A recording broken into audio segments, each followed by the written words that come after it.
কোনোভাবেই যেন দমিয়ে রাখা যাচ্ছে না রাশিয়ার একরোখা প্রেসিডেন্ট ভ্লাদিমির পুতিনকে। পুতিনকে কোণঠাসা করার জন্য যুক্তরাষ্ট্রের নিষেধাজ্ঞা বিশেষ কোনো প্রভাবই ফেলতে পারছে না। ইউক্রেনে রাশিয়ার হামলার দায়ে দেশটির লেনদেনের ওপর আরোপিত ডলার ও ইউরোর নিষেধাজ্ঞা থাকার পরও $2.3 বিলিয়ন রাশিয়ায় পৌঁছেছে।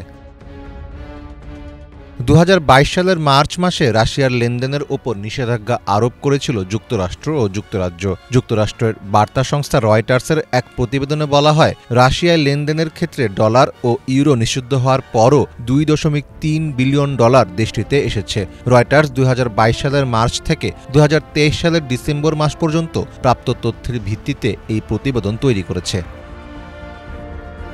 বিভিন্ন সূত্র থেকে প্রাপ্ত তথ্যের যাচাই বাছাই করে প্রতিবেদনে উল্লেখ করা হয়, সংযুক্ত আরব আমিরাত, তুরস্ক সহ বেশ কয়েকটি দেশ থেকে ডলার রাশিয়ায় এসেছে। কেননা রাশিয়ার সাথে তারা বাণিজ্য করতে পারবে কি পারবে না এই বিষয়ে ওই দেশগুলোর উপর কোনো নিষেধাজ্ঞা আরোপিত হয়নি।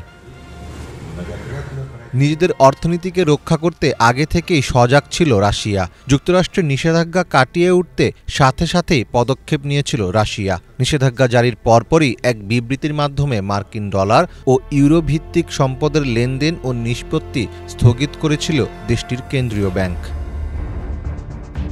তবে এত সহজেই ছাড় দিতে মোটেও রাজি নয় যুক্তরাষ্ট্র। রাশিয়া যাতে নিষেধাজ্ঞা কাটিয়ে উঠতে না পারে সেজন্য 2023 সাল থেকেই তৃতীয় বিশ্বের বিভিন্ন দেশের কোম্পানিগুলোর উপর নিষেধাজ্ঞা আরোপ করে আসছে যুক্তরাষ্ট্র। তবে স্বল্প মাত্রায় আমদানি, দেশীয় সঞ্চয় ও বিশেষ করে বিদেশ ভ্রমণের জন্য এখনও রুশ ব্যক্তিদের কাছে ডলার একটি নির্ভরযোগ্য মুদ্রা।